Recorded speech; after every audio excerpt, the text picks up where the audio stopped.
I'm not in that camp. I'm in the camp that you do not want to give back a lot of your gains, but you also want to participate some as it goes up. So how do you structure most of your trades, if not all your trades, with that kind of premise? The premise is that, okay, we think this market's going to continue to go up, but we are afraid it's going to drop. And if it is going to drop, we don't want to have all our chips on the table initially because we don't want to give back too much. But if we give ourselves some room for error or rope for error or margin of safety, then we could have better odds even if the market drops. So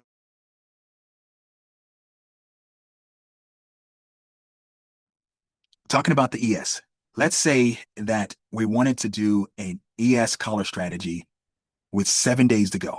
In the past, you guys, we talked about doing three different collars and staggering them or laddering the collar.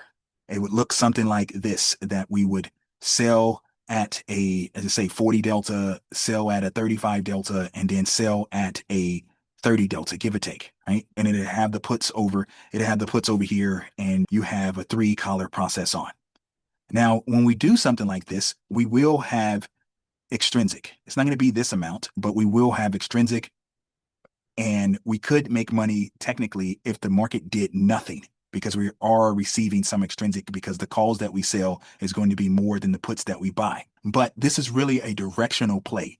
You're most likely not going to make any money unless it goes up some. It's going to have to go up. If it doesn't go up, you're most likely going to potentially lose if the extrinsic doesn't supersede the type of drop that it has.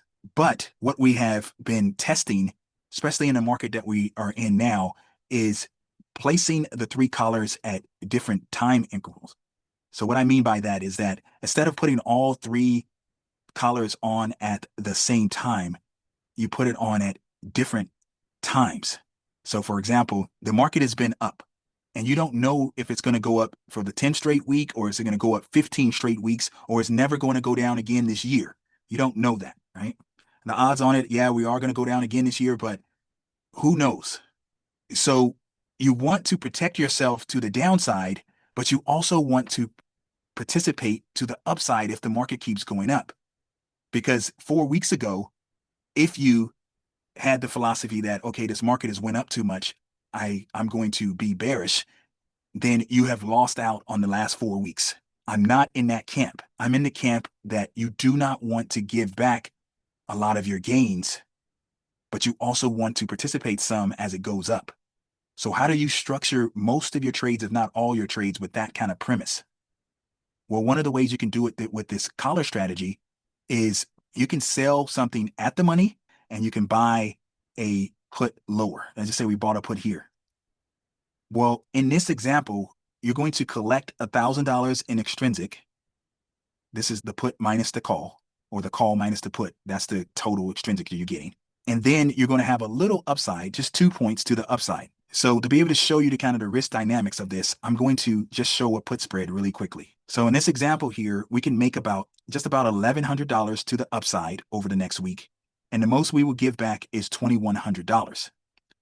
If we started three contracts the way we were kind of implementing this trade several months back, then you would have more than 6K at risk. But in this example here, you start off with one and then you do not add another one until the market drops at least 2%. So you can get a better cost dollar average, cost basis, a better cost basis, a better break-even kind of concept. This is one way. Another way is anticipating the market drop some. So you're doing the collar in the money. And so what I've been telling you guys is like 100 points lower.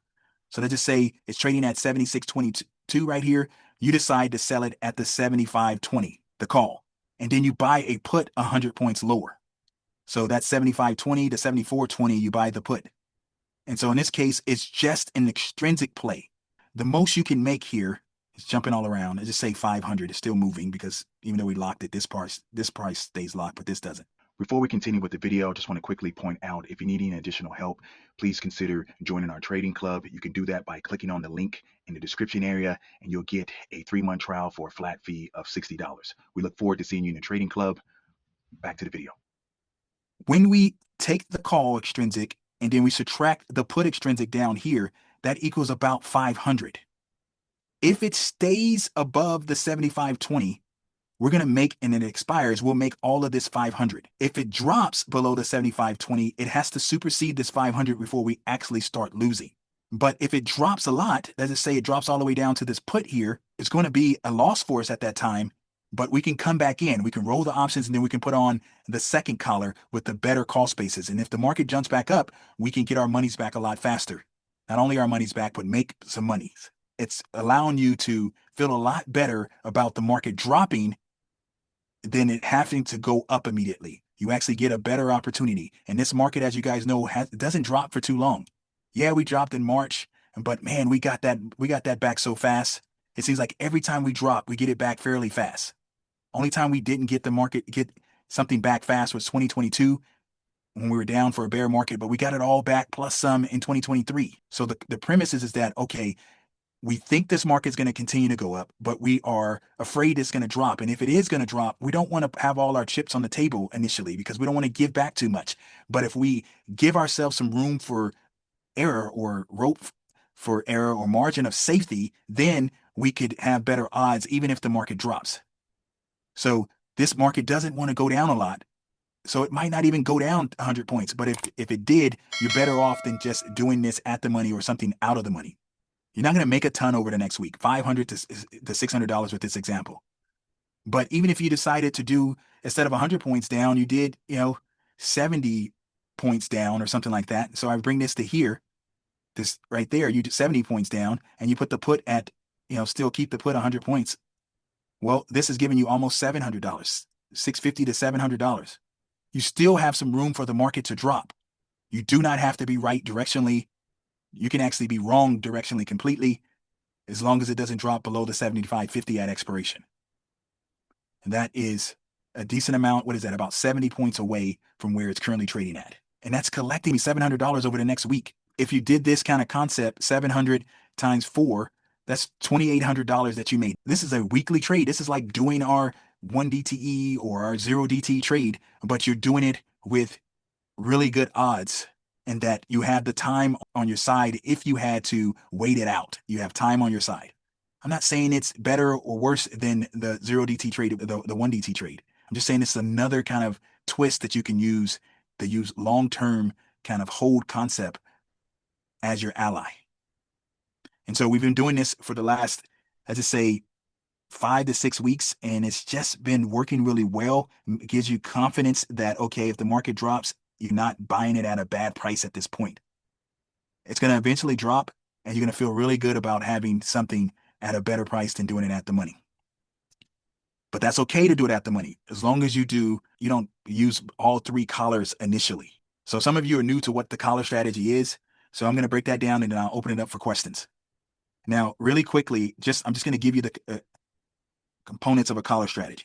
Okay, it's 3 different parts to a collar strategy. You have the shares that you own / the futures contract, right? Those are both the same thing, basically. You have a call that you sell, okay? And you have a put that you buy. This makes up the collar strategy. So if we wanted to break this down, the shares that you buy are bullish shares. The futures contract that you buy is bullish. So they just say it's 100 plus 100 deltas. The call that you sell is negative deltas. So let's just say it's 25 for easy math. The put that you buy is bearish. So those are also negative deltas. So let's say 25. When you add it all up, you're still positive 50 deltas in this example. The collar strategy is bullish. It's just reducing your risk to the downside a decent amount depending on what call you sell and what put you buy. So for example purposes here, if I went here and I just say I did this and did the collar again, and it's probably not going to show us the deltas, but I'm going to do it anyway. Let's say we sold the call here. Let's say here 50 points plus that's 70 points. And then let's say we bought the put down here. Where's the put at the 74.50? So let's say we bought the put here. All right, so as you guys can see, this is giving us positive 17 deltas.